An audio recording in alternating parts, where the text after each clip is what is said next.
Hello there and welcome to Shuttlebay 4.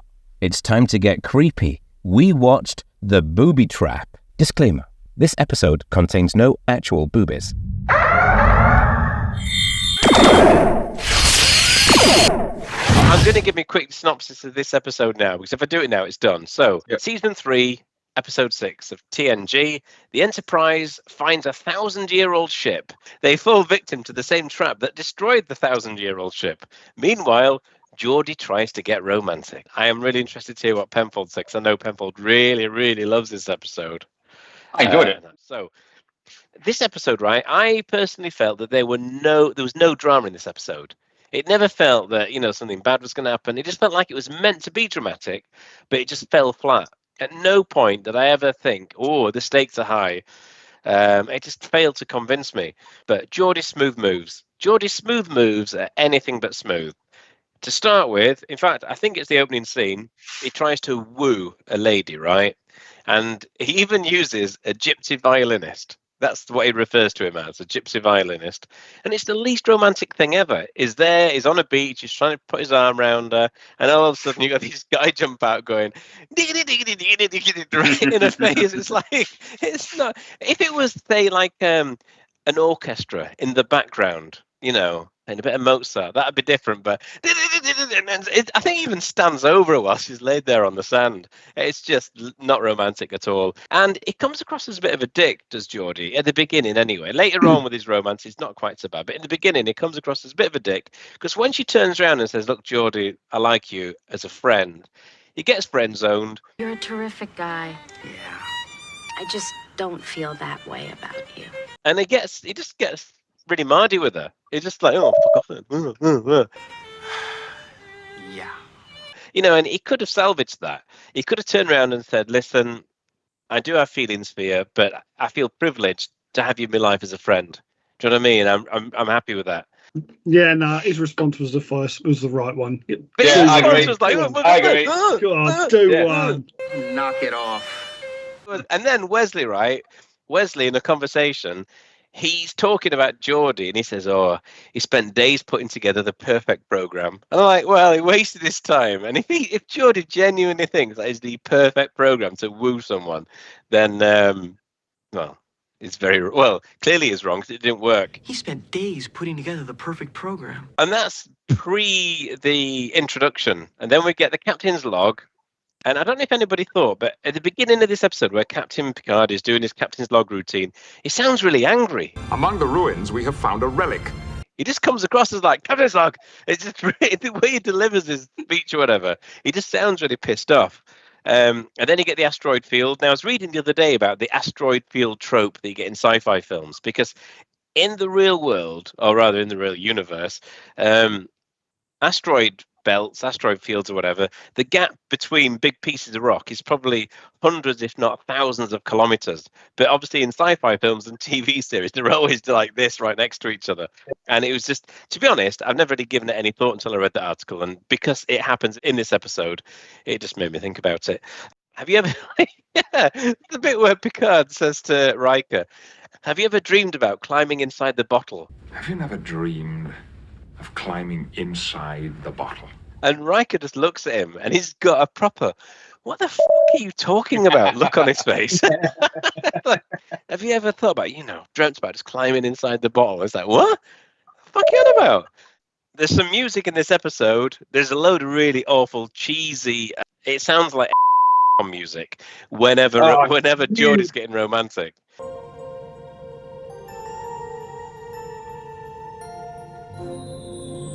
But other than that was I was going to say about that. I was like, I doubt anybody else will pick up on it, but I'll just make do you know what? A polite moan about it. But it was 80s. Steve, you can have it, right? I'm going to beep that out when I say it, and then you can come in with it. Because sorry, my what other were you saying, Dan? Carry on. Well, my other musical comment, and hopefully you haven't got this one, when it shows you the old ship, it plays like this music, and it sounds like something from Red Dwarf. That's what I thought anyway. I don't know if anybody else got. Yeah. Did you get that? It's not just me then. Brush has mentioned in the past that there's this big thing about humanity and how far we've come, because all these other species were warp capable. Oh, there he is. Just talking about him. There he is. Hello. Saying that just saying that you've mentioned in the past about how in the Star Trek universe, it's always mentioned about how advanced humans became in such a quick, short space of time, because the Vulcans, obviously, they already had warp and everything, and you get that in this episode because this ship, you know, you can see how far we get in. It shows you how well we've advanced. You know, that was 1,000 years ago. But anyway, I can't remember what the point I was trying to make there. We do, at least in this episode, get to see Picard get excited about something. Yeah. Now, by season 3, he has got quite a warm personality. Season 1, he hasn't. 2, he starts to thaw. 3 is kind of, you know, a bit jokey, and he well, not jokey, but you see him getting along with the bridge crew, and you get that in this. And there's even a nice moment where he's talking to Riker, and he kind of like taps him on the arm in kind of, you know, in a warm way, and I do quite like that. Right, D and Jed aren't on right now. If they join later, I can guarantee you that D is going to mention the fact that Worf says sensors. It interferes with our sensors. Yeah. He should definitely mention that. The last comment I've got here is when Jordy is creating a holographic version of, I can't remember the name of the Leah Brahms, that's it, Professor Dr. Leah Brahms or whatever. It creates a holographic simulation of her, and I think the computer says that it can match her responses within just a 9% range of error. There would be a 9.37% margin of error. And I'm thinking, there's no way, based on just a few snippets. It'd be like watching a few minutes of Brush doing something, and that, I can simulate his responses to anything you're ever going to ask him to an error. I bet we could, though. I bet we could.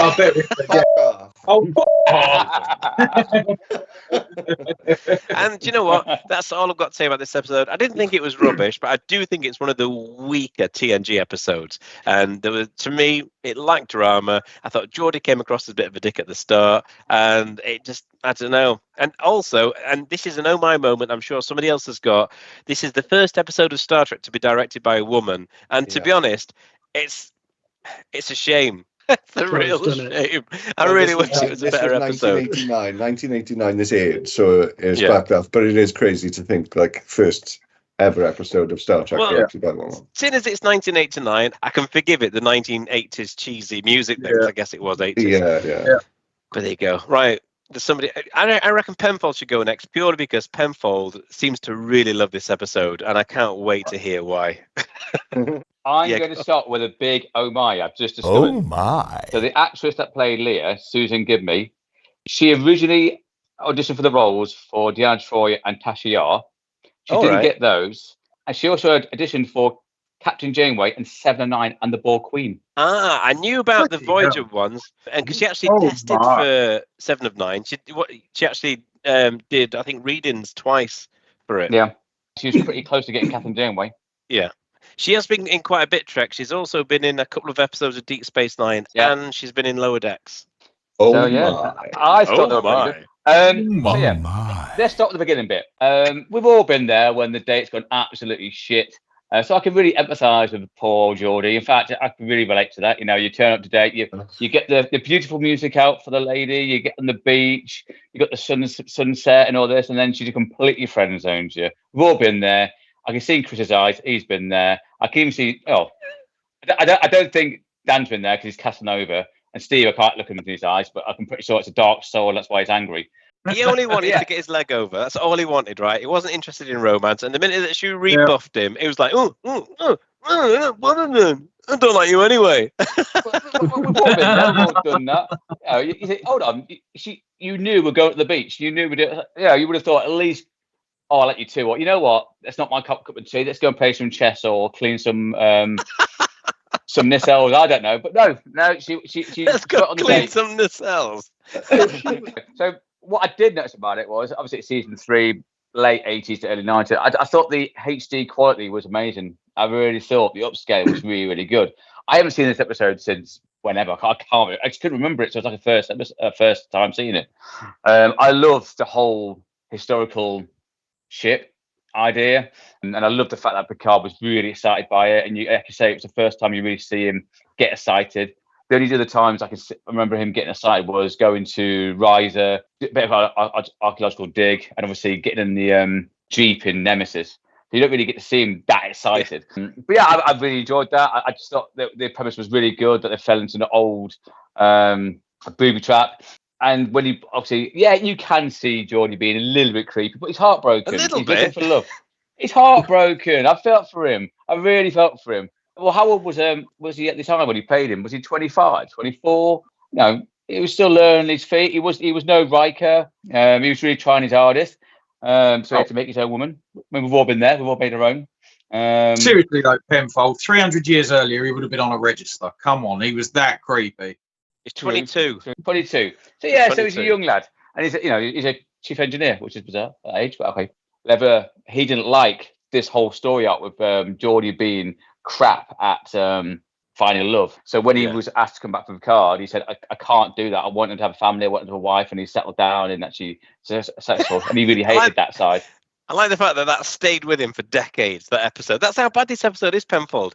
For decades, he's stewed over that. And when they asked him to come back, he's like, no, not unless we undo Booby Trap.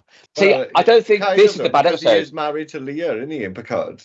Oh, is he married to Leah Brahms? Doesn't he mention Leah, or is that maybe something else? I don't know.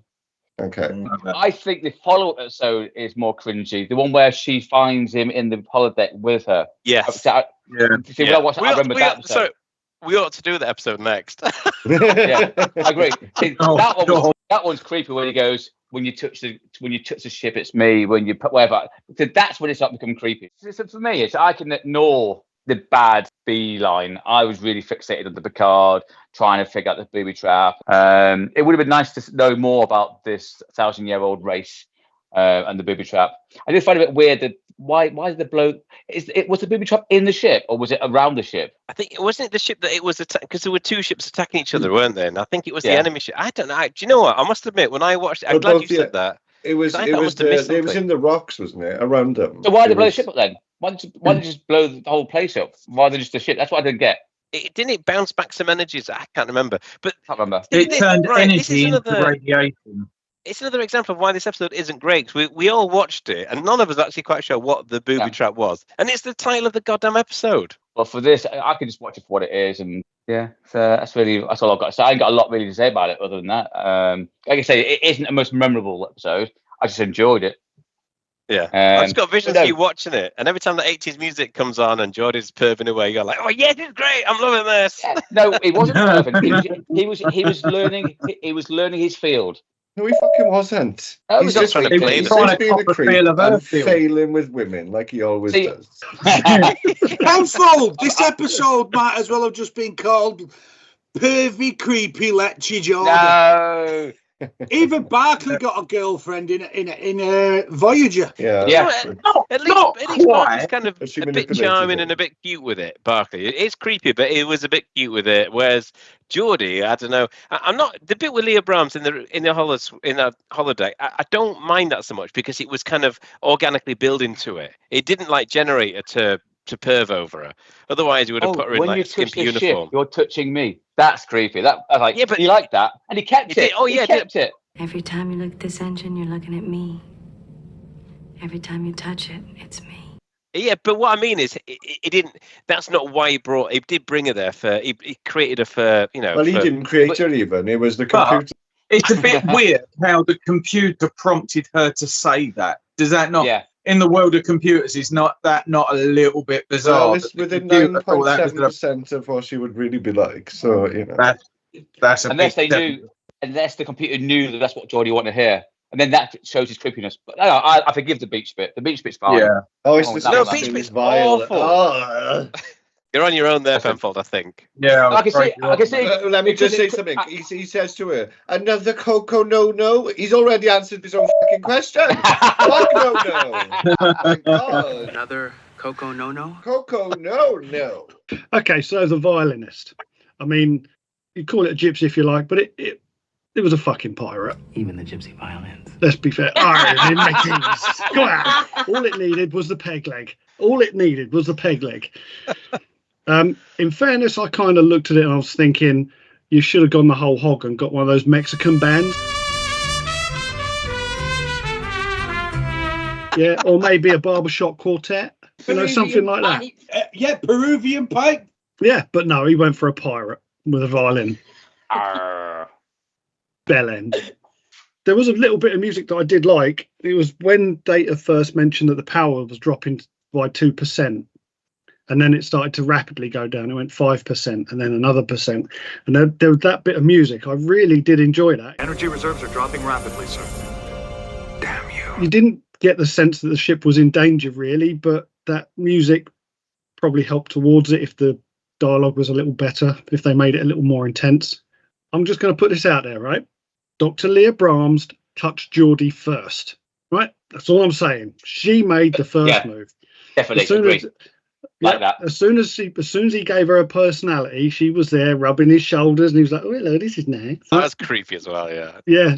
Because what did he say to it? He goes, "Get off me, not now." Starfleet officer woman. Stop doing it. Stop it. And then when Captain Picard, he says something, doesn't he? I can't remember what he says. He goes, "Jordi, is everything going all right down there?" And Jordi's there going, "Oh, yes, Captain, we're all smiles down here." I'm like, pervert. Thanks, Captain. We're all smiles down here. Pervert. And when he asked the computer to put her personality into this representation, it was more like 100% inaccurate, because in the next episode, she's a right stroppy mare. And not once did that come across in this episode. 9.5%. When Picard gave the order to fire the phasers, prepare the phasers at the assimilators, he clearly had no respect for the other ship crew and the captain, because you didn't think that maybe they probably tried that. I mean, what a bellend. This thing eats up energy, and he was like, "No, we'll give it a shot. I don't think that other ship would have tried it. Let's give it a go." And then when the captain came into the holodeck to see Jordi, literally, if he'd have been 30 seconds earlier, it would have been her giving him a massage. 30 seconds. "Oh, hello, Captain. Take a seat." I like to believe in that scene, Geordie actually introduces her to the captain, and the captain literally looks and is. I love that he doesn't speak to the hologram. It's like, what the fuck cares that you've got this hologram? Yeah. You know, what's going on? You're supposed to have some urgency here. Yeah. This is a holographic simulation of one of the propulsion experts who designed the Enterprise engines, Leah Brahms. And then the other bit is where she says, "When you're touching the console, Jordi, you're touching me." You know, why didn't Jordi get hold of those stabilizers and go, "Way"? Yeah, like that. Way. Ding, ding, ding. So there was something I spotted, something of an inaccuracy, and this is where I would get corrected. Rush, probably doing that. So here we go. When they first got trapped, the first thing Picard says, "Okay, full reverse. Helm's not responding, Captain." But at the end of the episode, it was working just fine for them to get a bit of a burst to get out. No response, sir. That's the truth, yeah. I don't know, they didn't say it probably, but it's implied that they'd fixed the ship well enough that they had power now. Claire has started to watch TNG. We're currently on episode, I think we just watched episode 5. Then I've gone straight onto this episode. And I said, "You might as well watch it." I said, there's not really anything in this episode that's going to spoil the next episode. Oh, man, was I wrong, because she pointed it all out, didn't she? So first thing she pointed out, why is La Forge in gold? What? Well, he's in red in the episode we saw. And I'm like, oh, yeah, forgot. Yeah, okay. You'll find out. Yeah. You'll find out. And then she said, "Wolf's in gold as well." What? Wolf's in gold as well. And his sash has changed. His sash was gold with little frills on it. I'm like, yeah, okay. Yeah, well, that'll all come into play. Where's the woman? Yeah, where's the woman? The security chief. The woman. Where's the woman? I'm like... Chris. Oh. Yeah. It's really interesting, though, because from a new viewer, it obviously impacts massively. Whereas we've watched them so many times, you can't get away with forgetting. You know, it's like, it's obvious that they're not there. But a new viewer, there's definitely characters missing. They're all in different uniforms and standing in different places. The one thing that I took from it is because I thought maybe she's watching it just to kind of gel with the group because she's coming with me in July to DT. So I figured she was just going to be watching it, so she had a talking point. this is where I realised that wasn't the case. She's clearly taken an interest to spot uniform colour changes and the sash change as well. The fact that she got Worf's sash as well, and where's the, so clearly. Oh, and check it out. She had her first Star Trek dream last night as well. So apparently we were on the Enterprise D and we were getting some friends home after a night out. And apparently the ship wouldn't go. Just wouldn't go. Couldn't get anybody home. Now, obviously, we just watched Booby Trap before we went to bed. So I'm guessing that might have had something to do with it. It sounds like we've got her. It sounds like we've got her now. It sounds like it, yeah. She's Trekkie. She's actually she's picking holes in things. She's a Trekkie. You don't get she's more been Trekkie asking than questions and everything. I mean, even when we saw Where No Man's Gone Before, the first thing she picked up is, why hasn't Kaczynski got a comm badge on? And I'm like, yeah, well, the reason he hasn't got... Well, no, there's a reason, I'm sure. I don't know. So that's... Oh, nice one, Claire. Go, Claire. Go, Claire. I put down Booby Trap, also known as Creepy Pervy Lecture Jordi. Hologram. It's just the B plot in this is yeah. But what I really liked about this was it was an original spaceship. The Promelian battle cruiser. Yeah. Wasn't just some stock footage. It was a proper kit, and that's what I loved. When they do the proper kitback ship instead of just ensigns of command, we'll just find something from the films and stick some on top of it. It's done. And I enjoyed the episode. It's a good little filler. It's not the most fantastic one. I've put a load of notes down, but it was creepy. With Guinan saying she liked bald men. I'm attracted to bald men. I was giggling. Yes, but if you listen to the context in what she's talking about, a bald man was kind to me once. Yes, I know, it's Picard. Oh. Maybe because a bald man was kind to me once. It was like you said, it was the rubbing of the shoulders. It was like, I was just sat there going, yeah. Because I remember the next one and it's like, it's only going to be 9% accurate. Oh, go for it then. Fucking what? No, it's only 9% error. It's 91% accurate. There would be a 9.37% margin of error in the interactive responses from the facsimile. Like Steve said, she was nothing like that. But it's like what Chris said about they couldn't get any movement, and the next minute they could. Because I'm sat there going, did he open the bay doors and just decompress them to make them move forward? Because you're not really using power. No, we're just going to turn on the impulse engines that we couldn't use before, but we can use now. Because Jordy's been getting his ting on. Yeah, some holodeck thing. Because when Picard walks in, when he walks into the holodeck, it's such an awkward moment. It was so awkward. And then I've put down in my notes, Picard getting his Indiana Jones tingle when he sees the Promelian. Oh, I'm going on it. He's 1,000 years old. You're not stopping me, Riker. Model airships. I used to build them when I was a child. Because Riker's going, are you sure? He's going, I'm going.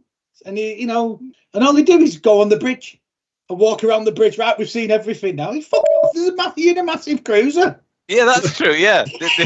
They see that he one walks little around bit. the bridge. Oh, in this design, I thought it'd be all shit, but it's good. This take a picture of the tactical view. Go fucking look at the rest of the ship. I would have been there for hours. I think we have seen all there is to see here. That's a good point. I never even thought of that, because he sends Riker over and he comes back with all those captain's logs. Yeah. Why didn't he take those? No, I'm just here for the photo. Yeah, getting a selfie with the captain in his chair. Instagramming it. My new best mate, here he is. Well, yeah, it's a good little filler episode. I enjoyed it when it came. It was though? The B was very creepy.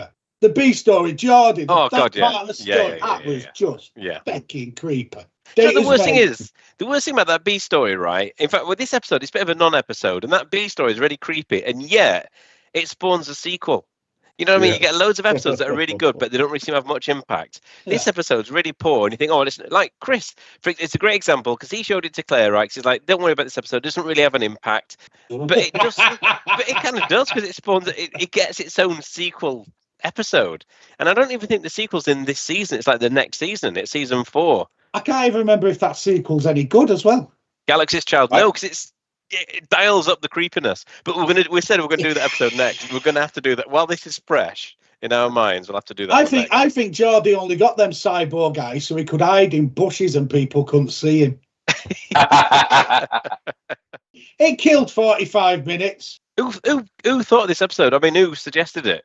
You, I think. No, it wasn't me. I remember. Oh, John Joe, and he's not even here. Was it John Joe? Yeah. Oh, yeah. Because you wanted it because it had boobies in the title. That's why you wanted it. Yeah, that's why I wanted it. John suggested it. Did John Joe suggest it? I thought he really liked it. Did it? Right. John Joe, if you're watching this, how dare you suggest this episode and then not even join us? And he's got his internet sorted. Yeah, bad John Joe. Yeah, you're right. He was bigging it all up, wasn't he? I've got it sorted. Yeah. Can I get a whoop whoop? Where is it? Yeah. I'm surprised. I was at one point. I thought Picard was going to walk in, and you'd just see Jordy's ass bumping up and down on top of the. But when he walked in, it was really awkward. It's like your mum's walked in and you're having a wank. That was kind of the atmosphere, you know. In later episodes, you see Jordy up against the warp core, stroking it like this. Captain Picard, what the hell are you doing, Chief Engineer? Nothing. Oh, I can feel it throbbing. I'm just going in the Jeffries tube to input a bit of data, guys. Bless him. Geordi La Forge. Geordi La Forge. I'm just fixing this flange. Sat down at that terminal just outside the warp core, stroking it again. Yeah, I'm just gonna grease up this flange while I fix it. I watched the episode, of course. Jed made the notes. I can't read his handwriting, but to me, it just felt like a lot of it was geared towards Picard just having his fun day. It was a fun day for Picard. It was a good day at the office. He got to, excuse me, Mr. Crusher, out of my seat. I'm driving. I'm doing this. And then they were like, oh, you used it like a slingshot, sir. Oh, did they have slingshots in the 21st century then, did they? No, it was a slingshot around. But... Yeah, but how do they know what a slingshot is? Maybe they watched Star Trek 4. Yeah, but they slingshotted around the sun. Who did?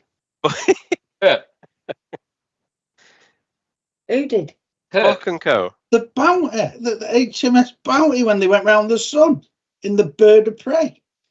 He did this slingshot around the sun to travel in time. If he had rum, he could have calculated on a cigarette packet 10 seconds and they would have been fucking... No, I've not got a lot to say about this episode. It is just one of those non-memorable, but when it comes on, you go, I remember this one, but it does take you a little bit of a while to get into it, I found. No, I can't read your handwriting, Jordi. I'm sorry. I don't know what that's. I'm sorry. Why do you think I failed all my exams? I had to read that shit, and I can't even read it, and I've written it. Jed, have you been practicing your joined up handwriting again? Yeah. Oh, here he is. Oh, here he is. Oh, his ears are burning. Yeah, John Joe. Burning. John Joe, your name is mud in your mate. Oh, I will have less of this. I'm hoping my episode's gone down a treat. Oh yeah, like a napalm bomb in a nursery. If it was about picking the creepiest episode, then yes. I liked it. This is the problem. It's really good and it's really bad. It's the Picard bit and the old ship and the world building is fantastic. Like, you know, you might think you are the most advanced civilization, but we were at it 2,000 years ago, etc. And the whole history, you know, we've fallen into a 2,000-year-old booby trap. It's just ruined when Jordi tries to fuck a hologram. Sorry about that. I've just gate crashed there, aren't I? We were talking about you. I must admit, John, the bit with the Picard, the bit with the Promelian battlecruiser, I enjoyed, and then it just went to shit. Oh, there was some funny bits. Like there's a line where they turn around and says its speed is slow to idle, and I was like, oh, it's like fucking you then, innit? Slow to idle, Jordy. A beautiful love story. Beautiful. Slow to idle. Love story was brilliant. Enjoyed it. I wanted Barclay to walk in I go, don't you don't you take the piss out of me again, you bastard, with my hollow addiction. That's a good impression. It does add a bit of credence, doesn't it, to the thing we were saying about the engineers, though, a week or so ago, that Geordie's not really an engineer. Every time he has a problem, like, it goes, I don't know how to fix this. Can somebody else fix it? Yeah, that's true, yeah. It basically, do you know when you cheat using AI? That's what he did. That's exactly what he did. Do you say you're glad that we all enjoyed it? Yeah. Have you not listened to what we've said? No, all I heard is the bit of a Promethean battlecruiser was incredible, and that's the only bit that really stuck in my mind. And then I watched the episode again, and I went halfway through, and I was like, I'm going to be in for a little bit of flack here. This is absolutely terrible. But, John Joe, off the back of it, we've decided we're going to do, I think it's called Galaxy's Child next, which is the follow-up to this one, the other Leah Brahms one. I think it is. I think that's super creepy, that one. It's terrible. It's even worse. It doesn't have the world building in either. I think the biggest insult for me in the episode was when she said, he said, do you like Italian? And she was like, oh, have you ever had my fungilli? My mother-in-law is Italian. There's no such thing as fungilli. It's the future. How dare you? An entire culture by inventing a dish that doesn't exist. From the beginning, then, opening scene, as soon as that opening scene started, it is like, oh, no, is this episode, Jordy? So it's total cringe. Literally, to offer a woman a drink that's got no in it. That's how fucking stupid he is. Another Coco no? No, thanks. Oh, another Coco no. You've answered your own question. And then he brought the violinist, and it was just even worse. It was awful. Jordy, I've written, is a dick. He's creepy, and he's so fucking boring. He's just so boring. Geordi La Forge is so boring. I would not want to be his friend. Will you Wesley say he spent days creating this? And I'm like, this simple fucking beach program with one violinist, it took him days. He's supposed to be an engineer, and it's the holodeck. Take us somewhere beautiful, in a real planet. Oh my god! Well, don't forget the Coco no. Another Coco no. I didn't know she was real. I've just had to ask Jed. Oh yeah, she was real. Brush. What Wesley said was he spent days creating the perfect program. Yeah, there's this basic beach. I'm like, fucking hell, Barrowfundle Bay's better than that. Where I'm going to live. When he's talking to Guinan, like, it's typical Jordy. He's such a fucking sap of a human being. I'm never going to find have you got anything stronger? Yes. Do you have anything stronger than this, Guinan? Would it help? Would it help? It's like, who the fuck would ask that question? You just give me something to drink, love. I saw again, so it's early season 3, so we see the ugly uniforms, but did you note that Picard had, the first time is seen on screen, the final version of the uniform, so Picard didn't have them horrible, like, ridges down it. I thought most people would have noticed that, but yeah, it's the first time apparently that's seen, the final version of the Starfleet uniform is seen on screen, but it's only Picard in this episode. Surprised Claire didn't pick up on it. Picard and Worf, I thought. So I thought Worf, as well as Picard, got a bit of his Trek tingle going, because Picard definitely got his Trek tingle. And it was obvious when he came back off the ship. It was interesting because he acted that so well that you felt it. You felt he was bouncing a little bit, and it actually was really, really. It was subtle, but he done it so well. It was obvious to fans because it's like that's not usually what he's like. That was absolutely thrilling. And Deanna Troi says something to the same, doesn't she? She's like, oh, it's nice to see you like this, Captain. I remember the episode, but I don't always remember the Jordy bit. So I remember it from the perspective of this 1,000-year-old ship, and it's a booby trap they get stuck in and they have to get out. And that part is good. I do enjoy that, but going back and watching it, you don't realise that's small. It's a really small part of this episode. So I'd class that as the B story, if I'm honest. And the A story is mostly Jordy and her and the whole deck in it. So yeah, didn't like that. That part is horrible, and it is surprising. Like Dan said, why the fuck would they choose to make a follow-up episode to this? Because it wasn't great. It was in a different season, so you would have already had fans telling you whether they liked it or not, viewing figures, etc. Picard held Riker's arm for so long in that scene, though. I thought he was going to do a jet and just carry on holding it while he's walking around with his track. It was literally, it just hovered on his arm for so long. I thought, is he going to follow him when he walks away now, holding his arm? Come on, I'm going to get you a Coco no-no. So I do like the premise of it all, but the Jordy storyline was god-awful. And overall, therefore, the episode is god-awful. There you go. I think there are a couple of homages, maybe maybe homage. So Leah Brahms' actual her name was going to be originally Navid Daystrom, so they were going to make it that it was like a descendant of the Dr. Daystrom. But the casting department went ahead and hired this woman, and then the writers came back and went, well, no, she's supposed to be black. Like, you've hired the white woman, and the character is supposed to be black, so they thought, right, we'll have to rename her. She can't be Daystrom anymore. She'll have to be Leah Brahms. Oh, my. But they did, so just to bring it into the episode, they mentioned the Daystrom Institute, and I think she was trained there or something. So Dr. Leah Brahms, engineer, graduate of the Daystrom Institute. there is a blooper. So this is not a moment, but there is a blooper out there, right? I don't know if anyone's seen it, and I haven't got a link to it, but I have seen it. And it's when the away team are beaming when it's Worf Picard beaming, and Picard is talking to everybody about, these ships in a bottle. Worf shouts out at one stage, they had to cut it and everyone laughed. He was like, I did not play with boys. I've seen that. I've seen that, yeah. Good Lord. Didn't anybody build ships in bottles when they were boys? I never played with boys.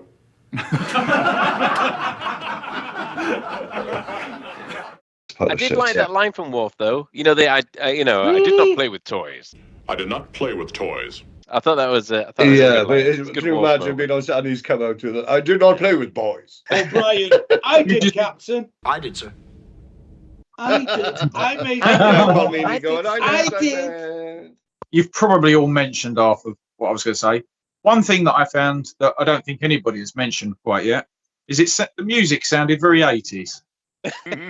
Just thought I'd throw that out there as a you might want to go back and watch it and think, oh, do you know what? Steve was right. Very 80s. Almost like an 80s sitcom, would you say? A little bit, yeah. It's all a bit twinkly. And the Jordy music they used was, I got written down, cloying. It's really cloying. Yeah, it is cloying, yeah. Like root beer. Did anybody else notice, right? When they're in the briefing room and Data starts banging on about the species, that Riker gets particularly annoyed with him and shuts him down. They were the first to use the Cavis Techie elusive maneuver, as well as the passive lure stratagem, which is comparable to Napoleon's. Any mention of a situation like this? I didn't know. It was like, mate, it seemed like a bit of an overreaction to me. Yeah. And I also have to say a big fuck you to you lot. And that's because up until the engineers ranking the other week, I actually quite liked Jordi, but now every time he's on, he's talking about it, I'm absolutely analysing everything he says. So you've now spoiled Geordi La Forge. Thanks a fucking bum. No, we've just opened your eyes to the truth. Well, I prefer lies, okay? Sweet little lies. Listen to Hey Steve, you'd have to get a fucking hologram to fix the problem. Has he got John Jones? Star Trek. That's brilliant. That's fantastic. That, yeah. Claire hasn't done me a drawing yet. I'm just saying. She watched the episode as well. Did you like the bit where the ship ran out of power? Yeah. I thought it was impressive that she said, well, the ship ran out of power and they put the power up full blast and they couldn't go anywhere and they couldn't move. I thought, yeah, that's brilliant. Brilliant. That's very clever analysis. I'm going to get back over the hot stove, but I'm listening to everything you're all saying. Brilliant. And the brilliant drawing. Yeah. Love it. Fantastic drawing. You don't know what to say now, do you? Well, cool. Well done, Mia. Yeah. You should get that put on a t-shirt patches. That's got to go on the fridge patches. Yeah. Yeah. So, sorry, as I was saying, overall, pile of shit episode. It was a waste of time, And what I also didn't get is, were they in an unexplored part of space? Because I tend to understand that the Enterprise doesn't do exploring quite the same way as some of the others, Its continuing mission to explore strange new worlds. Into areas that are completely unknown, because they're here there running about doing charity jobs and. Well, it must. Yeah, I think you're right, Steve, because it must have been explored because they knew about both species killing each other. Then all of a sudden, this signal appears. Yeah, and I just think, why are there no other ships there that have gone into, I don't know, help or something like that and got caught in it and not escaped, and for them to be the only ones that could? Do you know what I mean? I don't know. Maybe I expected, like in 1,000 years, they're the only people to find it. That must have been 1 week distress signal. Yeah, just weird, isn't it? It's not that, Steve. It's when they power the ship up and then you hear the signal. Because before that, they go into a dark bridge. There's no beeping. Then they power the ship up and it's like, beep. And then, it's over there, Captain. Got a picture with this fella as well.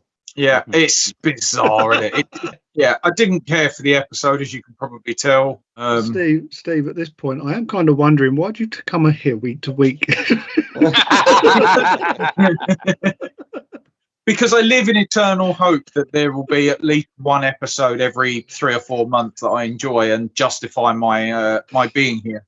Well, you must have enjoyed some episodes, Steve, because you call yourself a fan. Yeah, you have. But just not ones we've seen. It's had a couple of episodes, hasn't it? There have been episodes that I've enjoyed and I've given good reviews, and I'm sorry, but there's so few of them that I'm offended that none of you remember. Actually, I have got one written down. Steve likes Rules of Engagement. There you go. Thank you. That was my idea as well, so I sort of had to like it. And Subspace Rhapsody. But yeah, pile of shit episode, waste of time. Thanks for that. Yeah. Thanks for that. Thanks, John Joe. Yeah. I liked it. That's the end of it. I liked it for what it was. Yeah. I mean, this is a bread and butter Star Trek episode. This is the kind of... You remember the one that I picked where the Enterprise has like a baby thing? Yeah. It really struck me, this episode, as children's television, really. It's like teenager type things going on in there. Do you know what I mean? Like... Hollyoaks. Yeah, it is. It's like you've got Geordie's... He's on the holodeck. He's really awkward around women. That's obvious. He doesn't really know. This is like his first date, and it looks like his first ever date. He's that awkward in the Bless him. Yeah. And he doesn't know what to say. He doesn't know what to do. But if you're a teenager, when I was watching this, I was young. I was like 8, 9 years old, and this really struck me as an episode that was aimed at a younger audience. Really, this wasn't grown-up TV for me. I didn't understand why that woman went to the holodeck with him dressed in a little nothing, just to sit there and say, yeah, I'm really not interested, mate. I just don't feel about you that way. And let him get next to her with his arm around her and a violin player. And I've created this holodeck program for us and all that lot. And get right there and just look at him and go, no, I'm not really. Yeah, well, if that didn't put you off, fucking hell, you know. I reckon, in my mind, right, this is what happened. It kind of duped her into it. And I reckon that's the real booby trap. It wasn't. It was a holiday program. I reckon he said to her, hey, do you want to come to the holdout? We're going to have like a beach party. There's going to be a few of us there. Blah. And she turns up and she's the only one. And she's like, oh, here we go. And I reckon they've just cancelled 2 people from MCon. They've just cancelled Mark Shepherd, he's ill again, and Jamie Bamber. I heard what you said about the music, Steve, on this episode. And I do agree. It was really dated and didn't sound right. It didn't sound Star Trek. It sounded really 80s. It sounded really weird. Thank you. I don't know what it was trying to do, but it didn't fit. And that with the makeup made me check to see if this was season 3 or early season 2. It was the makeup was really heavy. Data's makeup was heavy. Picard's makeup were really heavy. Crusher, I noticed. Crusher, blusher. Yeah, it was too much. I like the fact that when Picard beamed over to that ship, he took Worf and Data. That's who I would pick. Like if I was going somewhere and I wasn't quite sure what was going on, I'd take the 2 hardest nuts to crack, and that's Worf and Data. That's the heavy team. O'Brien's a bit of an arse licker through the whole. I made some boobs, Captain. Yeah. I did, sir. Thank you, Mr. O'Brien. I did. I really did. Oh yeah. I've noticed this about as well. The Star Trek torches that are held like that, that is the most cack-handed way to hold a torch. And it's just not feasible. Like, what's the difference? But why would you do that when the normal torches, they work? They just work really well. Because just trying to be futuristic. Yeah, this is futuristic. This is the cool way to do it. We don't do it like that. Yeah. I don't know why everyone was so surprised with Picard's happiness. Like, the big beaming face from Riker and everything. Like, we don't usually see this side of you, Captain. I thought, he's had a nice day. Just leave it. Don't make a big deal out of it. Worf was overhamming the sensors. Sensors. And it wasn't sensors, it was sensors. Sensors. And that really came out. And why did Crusher say we have to evacuate everyone to the odd-numbered decks? I recommend we evacuate and seal off all non-operational areas and group the families and crew on the odd-numbered decks. No, she was literally playing roulette with people's lives. The even numbers are haunted, and she wanted to go. Yeah, that's where a ghost mate is. I don't get what that was about. I like, did they just not shield the even numbered decks or something? I didn't get that. Yeah. They diverted the power from the even numbered decks to the odd numbered decks. Had they done that already? It did say that. The techno babble, I didn't write down exactly what Jordy said, but there was a moment where he was running around engineering and his techno babble was really reaching. It was really, I could basically understand what he was saying, but I understood enough to know that it was junk, what he was saying. It was just, he didn't buy into it. I didn't buy into it. On that note, sorry to interrupt there, Patches. I am going to have to run off now because I am going on a flight in the early morning. But I'm glad you all really enjoyed the Chameleon Battle Cruiser and the entire episode. And Steve too. I mean, Steve never likes anything, but have fun, guys. And I will. I will. Yeah, look after yourself, John. Go. Take care, mate. Have a good flight. Have yourself a Coco No on board. Yeah, I will. So, see you later. See you later, Jojo. I'll tell you what, if I can't get a Coco No at Norbeck, I'm going to be pissed off.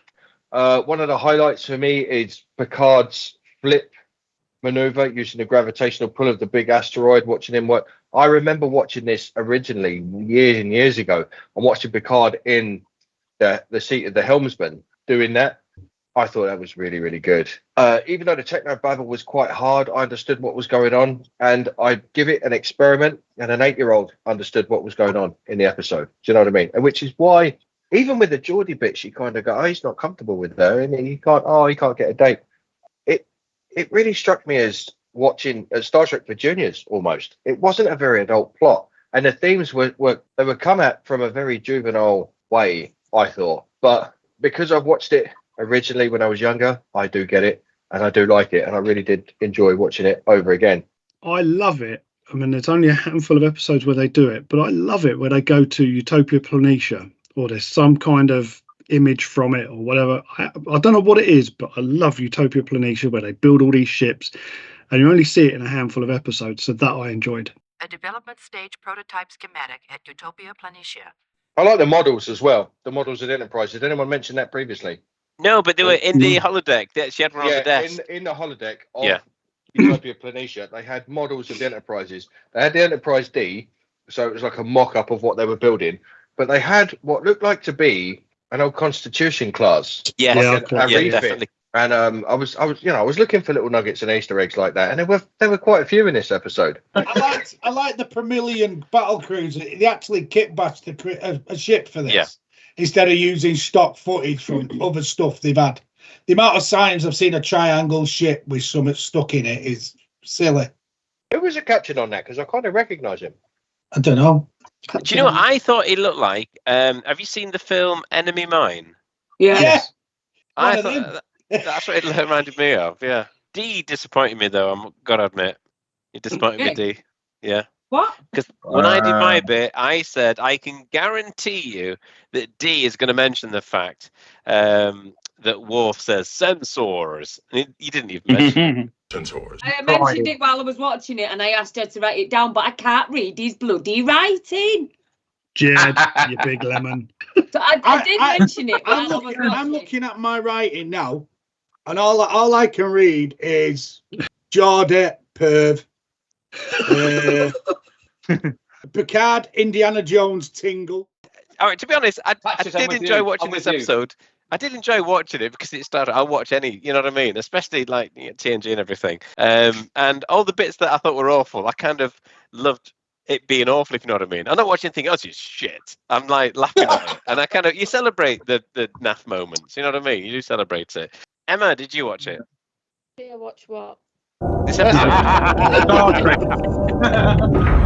Hey, well, do you know what? It's my wedding anniversary tomorrow. If I turn around to my missus and say, I'm just going to put some romantic music on.